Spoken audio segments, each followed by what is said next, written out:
Hello everyone. आज हम लोग एनसीईआरटी मैथमेटिक्स क्लास 10 का चैप्टर 2 लेसन 2 मतलब हम देखेंगे आज लेसन 2 जिसका नाम है बहुपद। बहुपद,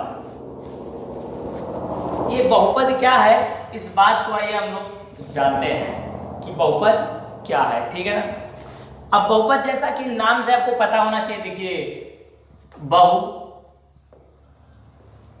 माने बहुत सारे और पद, ठीक है ना, पद तो पद होता है। बहुत सारे पद मिलकर क्या बनता है, बहुपद बनता है। ठीक है ना। अब बहुपद जैसे मान लो A0, इसके बाद यक्स, इस पर मैंने कर दिया, फिर A1 यक्स माइनस 1, फिर A2 यक्स माइनस 2, फिर A3 यक्स माइनस 3, फिर A4 यक्स माइनस 4, फिर A5 x minus 5, dot dot dot, यहां तक हम AN एक्स माइनस यन, यहां तक हम जो है मतलब अनंत तक होता है। इसको हम क्या बोलते हैं, बहुपद बोलते हैं। अभी आपने क्या देखा, मतलब इसमें जो पदों का संख्या होता है सीमित नहीं होता है, इसमें बहुत सारे पद हो सकते हैं। ठीक है ना। एक पद भी हो सकता है, दो पद भी हो सकता है और बहुत सारे पद भी हो सकते हैं। अभी हम एक एक को मतलब एग्जाम्पल के साथ साथ देखेंगे। आइए पहले इससे देखते हैं कि बहुपद की खासियत क्या होती है, कैसे जानेंगे कि कोई चीज बहुपद होता है या कोई चीज बहुपद नहीं होता है। पहले हम बहुपद की पहचान देखेंगे, ठीक है ना, क्योंकि ये इंट्रोडक्शन वीडियो है तो इसमें ऐसे ही देखेंगे कि मतलब इसका बेस क्या है, इसका जड़ क्या है। तो आपने क्या देखा कि यहां पर देखा A0 पावर x, दूसरा देखा A1 x माइनस 1, यानी पहले वाले का घात दूसरे वाले के घात से ज्यादा है। और फिर ये जो तीसरा वाला घात है, मतलब तीसरा वाला है, इससे वो 2 ज्यादा है। ठीक है ना। मतलब ये देखेंगे कि स्टार्टिंग में जितना घात होगा बाद में उतना उसका घात जो है कम होता जाएगा, कम होता जाएगा, कम होता जाएगा। ठीक है ना। जैसे अब इसको हम एग्जांपल के तौर पर समझाते हैं हमको। जैसे मान लो x पे पावर 5 है, ठीक, फिर मैंने लिख दिया 3x पे पावर 4, फिर मैंने लिख दिया 2x क्यूब, फिर लिख दिया 4x स्क्वायर, फिर लिख दिया माइनस का 5x, फिर लिख दिया 6। इस तरह से क्या होता है बहुपद कि उसका घात जो होता है ना, घात एक सीरीज में होना चाहिए। बहुपद की सबसे बड़ी पहचान, घात जो होता है ना एक सीरीज में होना चाहिए। सबसे पहले सबसे बड़ा, फिर उससे छोटा, फिर उससे छोटा, फिर उससे छोटा, फिर उससे छोटा, फिर सबसे छोटा होना चाहिए। एक बात ये हो गई। दूसरी बात, घात आपका एक पूर्णांक होना चाहिए, पूर्णांक। ठीक है ना। अब जैसे ये 5 हमारा क्या है, पूर्णांक है, 4 हमारा क्या है, पूर्णांक है, 3 हमारा क्या है, पूर्णांक है, 2 हमारा क्या है, पूर्णांक है। ठीक है ना। अच्छा, पूर्णांक हमारा -1 -2 -3 भी माना जाता है। ठीक है ना, याद रखना। तो मैंने कहा कि प्रत्येक यदि चर का जो घात होना एक पूर्णांक होना चाहिए, एक पूर्णांक होना चाहिए। जैसे x पे पावर 5 है, x पे पावर 4 है, ये पूर्णांक है हमारा, ये पावर, ये घात, ये जो है ना, इसी को पूर्णांक होना चाहिए। लेकिन कैसा पूर्णांक होना चाहिए, धनात्मक पूर्णांक होना चाहिए। ठीक है ना, धनात्मक। अगर धनात्मक है तो ये क्या है हमारा, मतलब बहुपद है। धनात्मक नहीं है तो बहुपद नहीं है। जैसे आपके पास मान लो ऐसा है 3x पे पावर माइनस का 2, तो ये हमारा बहुपद नहीं है, ये बहुपद नहीं है। एक बात और, जैसे हमने लिख दिया 3x पे पावर 1/2, तो ये भी हमारा बहुपद नहीं है।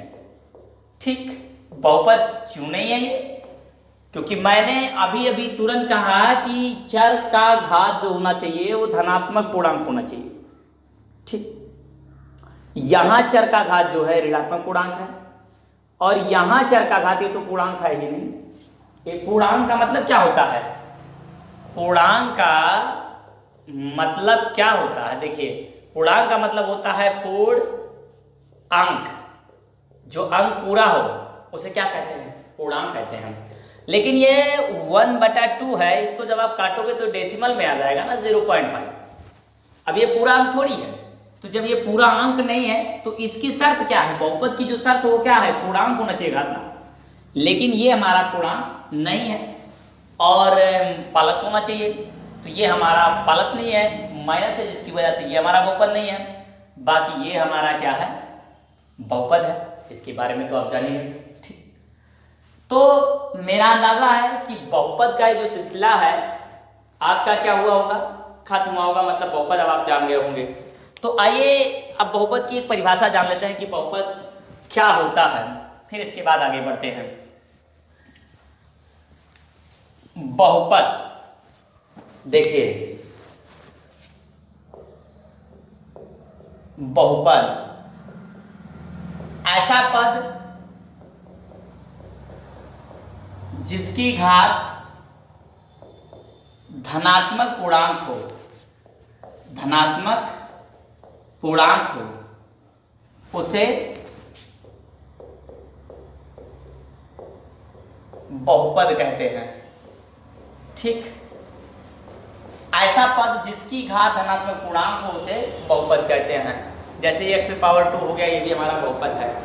अब या मान लो 8x² हो गया, 3x हो गया, ठीक है ना, 5x³ हो गया, ये जितने सारी चीजें हैं ये सब क्या होती हैं? हमारी बहुपद होती हैं।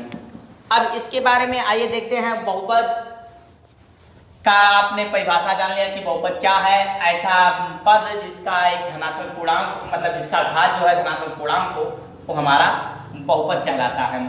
अब आइए बहुपद के बारे में और बातें जानते हैं। बहुपद क्या क्या हो सकता है, कैसे हो सकता है, ठीक है ना। तो बहुपद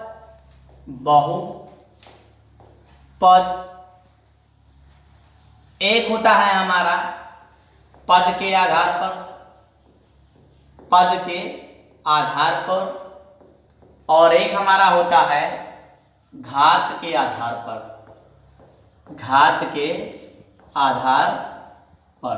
ठीक, पद के आधार पर जैसे पहला एक पदीय बहुपद, एक पदीय बहुपद। अब एक पदीय बहुपद जैसा कि नाम से ही क्लियर हो रहा है, जिसमें केवल एक पद हो, जिसमें केवल एक पद हो। जैसे मान लो 8x² हो गया, या 4x² हो गया, या 5x² हो गया, या 3x³ हो गया, या 4x हो गया। इस तरह से बहुपद को हम क्या बोलेंगे? एक पदीय बहुपद बोलेंगे, ठीक है ना, जिसमें केवल और केवल एक पद हो, एक पद, उसे हम एक पदीय बहुपद बोलते हैं। दूसरा द्विपदीय बहुपद, द्विपदीय बहुपद। अब ये भी हमारा नाम से ही क्लियर हो रहा है, जिसमें क्या हो? द्वि माने दो और पदीय माने पद, जिसमें दो पद हो, द्विपदीय बहुपद कहते हैं। जैसे मैंने लिख दिया 3x² माइनस का 5x, मैंने लिख दिया 4x² प्लस का 10x, मैंने लिख दिया 5x² माइनस का 5। ये हमारा क्या होता है? ये हमारा द्विपदीय बहुपद होता है, क्योंकि देखो इसमें कितना पद है? एक एक दो, एक एक दो, एक और एक दो। इस तरह से हमारा द्विपदीय बहुपद कहलाता है। और सारे के सारे जो घात हैं हमारे क्या हैं? पॉजिटिव इंटीगर है, मतलब पॉजिटिव पूर्णांक है ना। तो ये हमारा क्या हुआ? द्विपदीय बहुपद हुआ। फिर आपका आता है त्रिपदीय बहुपद, त्रिपदीय बहुपद। अब त्रिपदीय बहुपद क्या होता है? जिस त्रिपदीय, देखो नाम से ही क्लियर हो रहा है कि तीन पद वाला बहुपद, जिस बहुपद में तीन पद हो, जैसे 3x³ 5x² प्लस का 10, 1 2 3 1। फिर हमने लिख दिया मान लो 4x² प्लस का 5x प्लस का 6। तीन पद हुआ ना, 1 2 3, ये त्रिपदीय बहुपद कहलाता है। इसके बाद आता है आपका चौथा चतुर्थ पदीय बहुपद। चतुर्थ पदीय बहुपद। चतुर्थ माने 4 पद, 4 और पदीय माने पद, बहुपद माने बहुपद, यानी ऐसा बहुपद जिसके 4 पद हों। जैसे मान लो हमारे पास क्या है 4x³ 2x² माइनस का 5x प्लस का 5। तो देखिए 1 2 3 4 हमारा हुआ ना। फिर हमने लिखा 6x³ प्लस 4x² माइनस का 5x प्लस का 10। ये कितना हुआ 4 पद हुआ।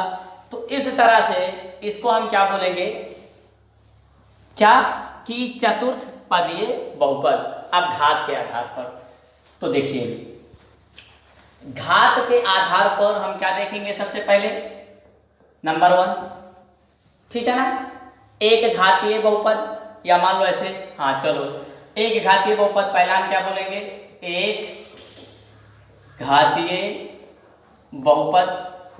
जैसे मान लो 8x हो गया, 5x हो गया, 10x हो गया, 10y हो गया, मतलब जिस पर भी चर का मान, जैसे x, y, z कुछ भी आए, इसका घात अगर 1 हो तो उसे हम क्या बोलेंगे, एक घातीय बहुपद बोलेंगे।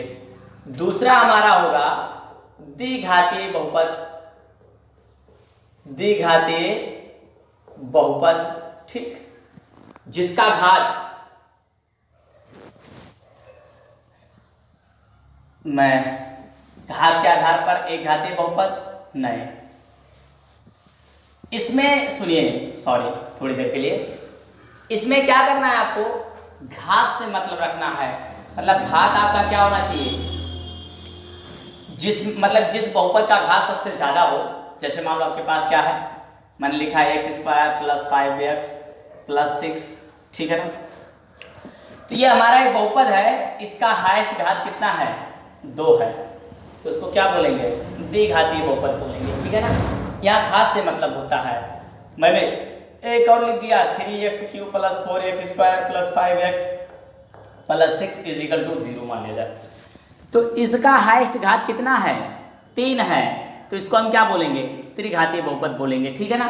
देखो घात के आधार पर क्या होता है ना कि हमें और घातों से कोई लेना देना नहीं होता, हम जो बड़ा घात वाला होता है उसी का मान हमको लिखना होता है, उसी का वैल्यू हमको लिखना होता है। जैसे इसमें देखो x² प्लस 5x प्लस 6 में, इसमें बड़ा घात क्या है, 2 है, तो इसको हम क्या लेंगे, द्विघातीय बहुपद बोलेंगे।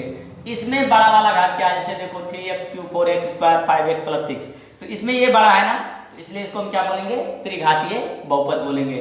इसको हम बोलेंगे द्विघातीय बहुपद, द्विघातीय बहुपद, और इसको हम बोलेंगे त्रिघातीय, त्रिघातीय बहुपद।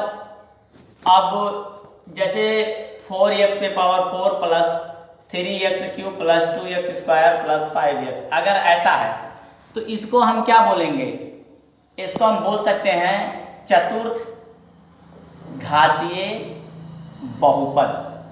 मतलब जिस बहुपद का 4 का घात हो, बहुपद का अगर 4 का घात है तो उसको क्या बोलेंगे, चतुर्थ घातीय बहुपद बोलेंगे। बड़ा घात अगर 3 का हो तो त्रिघातीय बहुपद बोलेंगे। बड़ा घात अगर 2 का हो तो त्रिघातीय बहुपद। फिर से एक बात, जिस बहुपद का घात जितना बड़ा हो उसको उसी का नाम देंगे। जैसे इस बहुपद का घात सबसे बड़ा घात क्या है, 2 है, तो इसको क्या बोला हमने, द्विघातीय बहुपद। इसका 3 है तो त्रिघातीय बहुपद, इसका 4 है तो चतुर्थ घातीय बहुपद। अब एक बहुपद और होता है आपका, जिसको हम क्या बोलते हैं, रैखिक बहुपद, रैखिक बहुपद। अब ये रैखिक बहुपद क्या होता है, आइए जान लेते हैं इसके बारे में। रैखिक बहुपद का मतलब होता है जिस चर का घात, जिस चर का घात 0 हो, ठीक, उसको क्या बोलते हैं हम, या 1 हो उसको क्या बोलते हैं हम, ये रैखिक बहुपद।